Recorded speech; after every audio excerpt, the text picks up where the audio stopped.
20 miles from the enemy. These are American boys going to work. The morning fighter patrol. They're flying over Italy, and there are others like them flying over Burma, over the coast of Holland, over China, and over Germany. In search of the enemy. Enemy planes. The odds are bad this morning, nearly 3-1. The routine morning patrol goes on.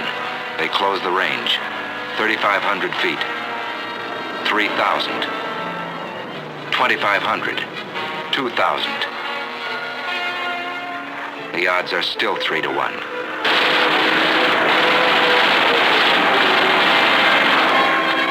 But it's 3 Nazis spinning down in blood and flame to every one of ours.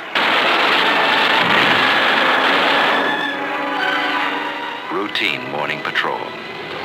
They're good planes, wonderful planes. And their pilots are good too. Listen. Yesterday I fulfilled one of my ambitions as a combat pilot.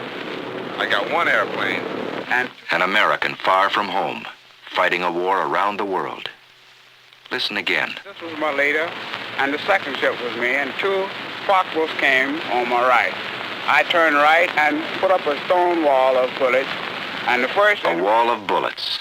It wasn't so long ago these men were students in a university, workmen in a shipyard, just plain citizens from everywhere USA. They changed jobs, they changed clothes. They took a train into the future. They didn't know what the future would be, but many hoped they'd get the chance to fly and fight in the air. Some wanted that chance more than anything in the world. Deep inside Alabama is a famous school called the Tuskegee Institute. It was founded on July 4th of 1881.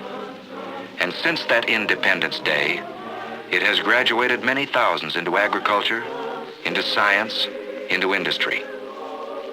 This school was the first of its kind, and its founder, Booker T. Washington, was a pioneer who broke open a road for others to follow.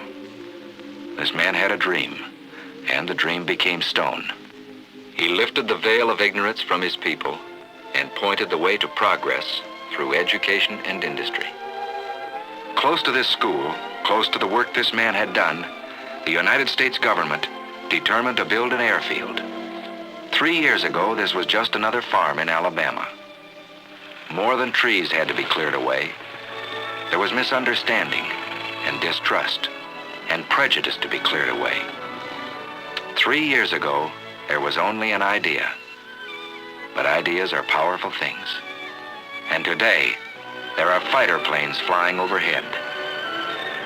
Instead of swamp and yellow pine, there are hangars, repair shops, barracks. Instead of pad of corn, concrete flight strips. But that's not enough. You can't make a fighter squadron out of concrete and aluminum and a can of paint. It takes men. A chemistry student, a welder, a shoe salesman must learn how to fly. A group of average Americans must become a team of fighting men with wings.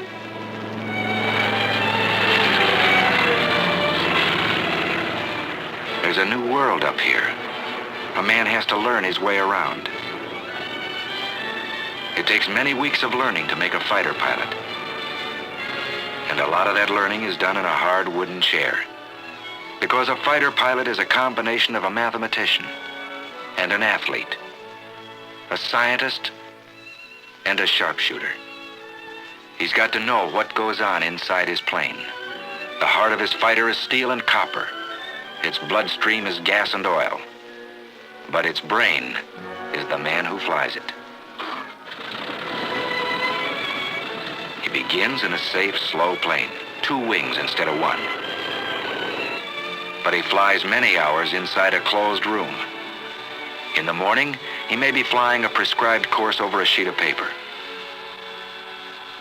In the afternoon, he may fly the same course above the clouds. He trains his muscles down here very close to the ground, but he'll use the same sense of balance and coordination in the skies above Tuskegee. For this job of flying is never easy, and sometimes it's very, very tough.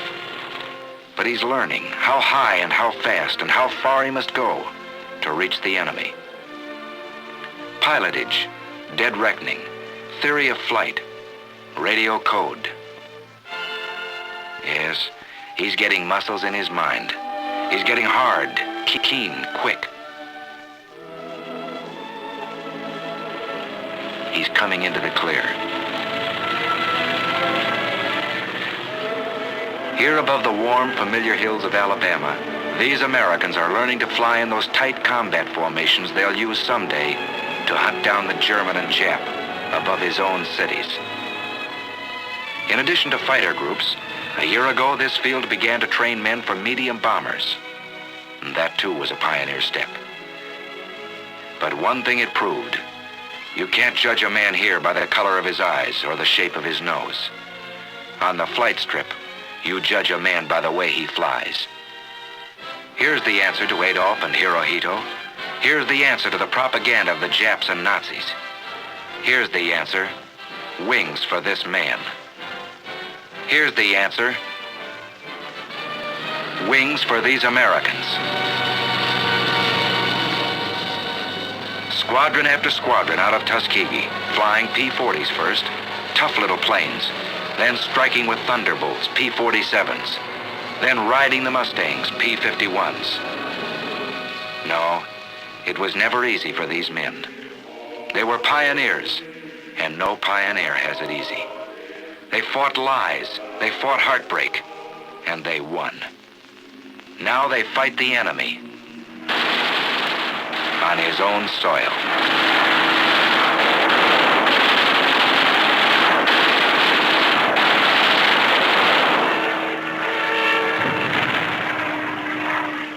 They fought the enemy, not without loss. Out of the first class to graduate almost 3 years ago, only a handful are left alive, so that liberty might not perish from the earth. 3 years have passed since the founding of Tuskegee Airfield. 750 pilots have been trained. 50% of them have been in combat. And this is only a beginning. Listen to Major General Butler at the celebration of this 3rd anniversary. Here, for the first time, Negro aviation cadets were being groomed to fly warplanes of a unit which was then a unit in thought only, the 99th Pursuit Squadron. These men were pioneers of a venture so new that you who stand here before me now, after 3 years, may still be considered forerunners in the movement which has given you a place in the fighting men of the sky. Under the feet of these men, a new road is being beaten out. Broad enough now for thousands and 10,000s. A good road for our country. These men remember that, marching or flying. They remember backing them up, their families, their friends, who expect so much of them. And backing them up, the men and women of every creed and speech and color who made these planes. And backing them up, the most powerful force in the world, the strength of the American people.